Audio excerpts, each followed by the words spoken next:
scroll. Yeah, can you find the save note button? Save button. Which button? It's the save note button. Save note button. Save note button. Save some. Save note.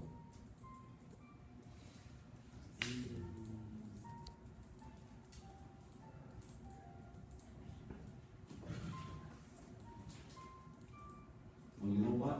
I don't think there is a save note button. Let me see. Let me see what the template I handed out. Where's the report template? Maybe that was a modified app. Maybe that was the previous app. That's why I can't find it. Maybe it doesn't exist. Let me see. Do you have the report template? Can you give me the report template I handed out? It's on Blackboard. You have that? Let me take a look. I'll look at that already.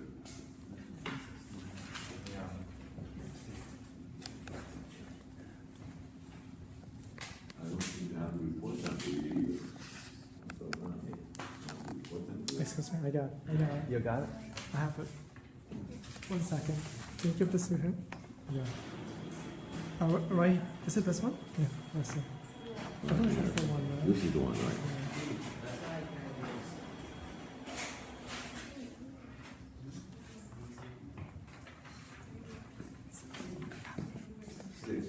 He has it. 7. Save song after list picker. Okay, save song after list picker. Toggle, yeah, toggle I explained. Okay, that's the last one I have to explain. And then we'll go into the problems. Oh yeah, fill empty list. Fill empty list.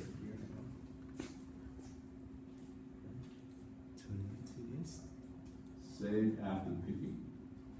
Save node after picking. In other words, you know, when you operate the lab number 11, you save the song, you hit a list picker, and you see you can save it to song 1, song 2, and song 3. Oh, this is the load button. So the save button should be the opposite of the load button. This is after we pick load, this is what happens. We got a load every node. The load button takes for a long time. That's why we want to explain the load button. Load button is too big. It's a very simple button, save song button. Here, you want to help? Save song. Oh, here, right here, right? Yes. Yeah, see how short this is? So what happens when you save a song? There's a thing called TinyDB that saves everything to a memory location. The memory location needs a tag. The tag is the song list selection. So if you put, you know, when you hit that save song, you typed in song 1, song 2, song 3. That's your list selection. Your list selection is song 1, song 2, song 3. So when you save it, we're going to give it an address. The address is either song 1, song 2, and song 3. And it'll store it in a place called song 1. Let's say we hit song 1.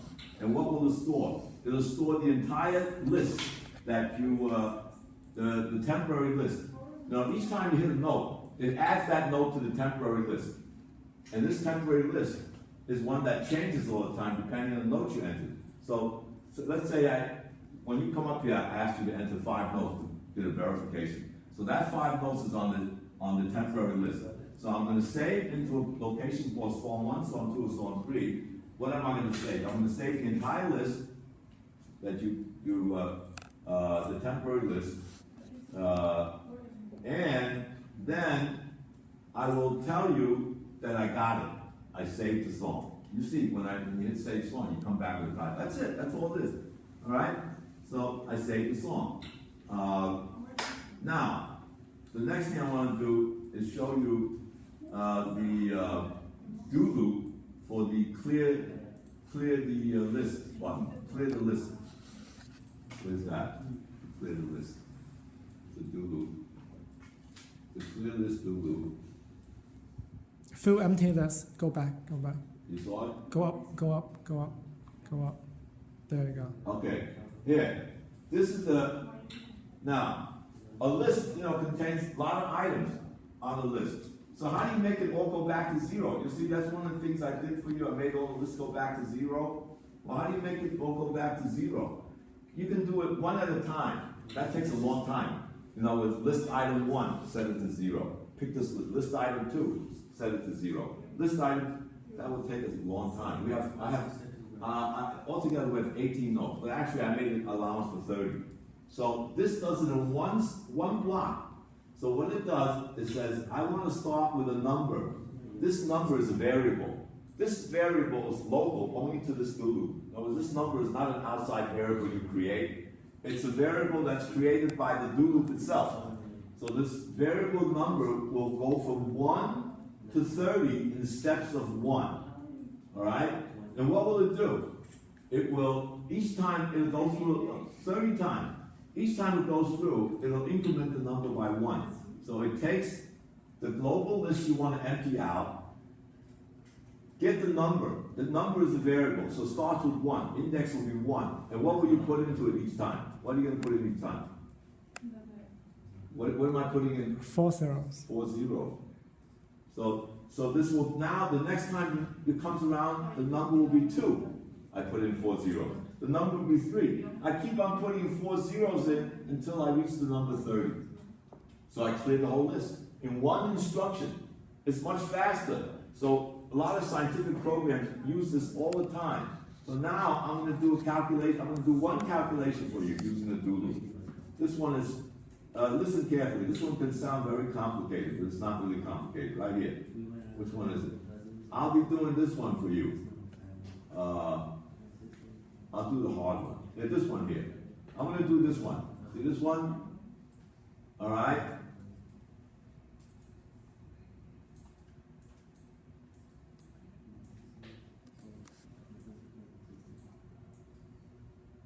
Okay.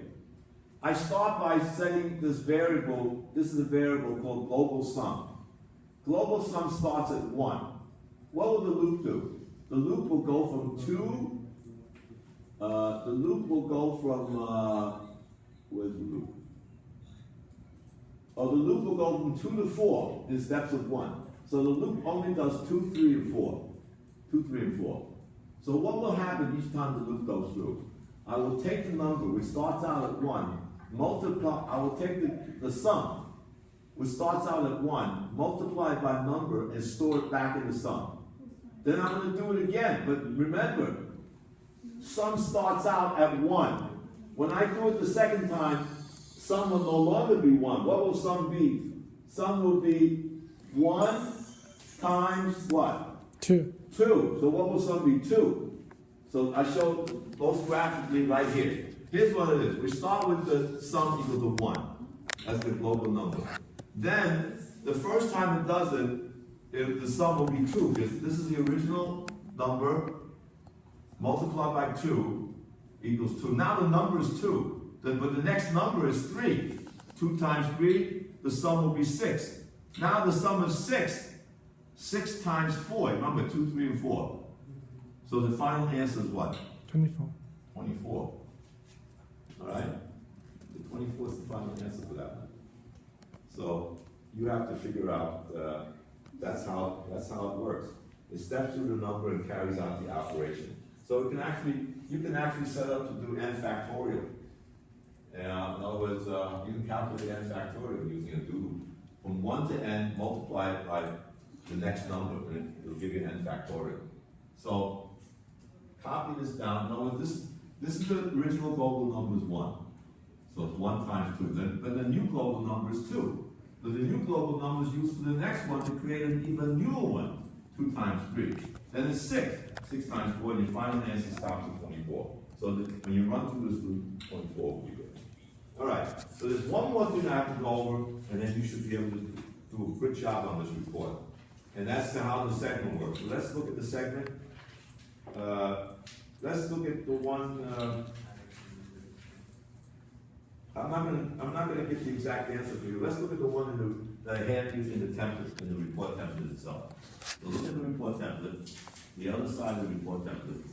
You will see that at the very top, this question here. So look at the very top. I'm gonna try the best. So it says Merry Christmas. So I'm gonna pick out. Starting at the 8th location, 3 characters, and I'm going to join it to wave. So you tell me what's the final resulting file, all right? I illustrated it. All right.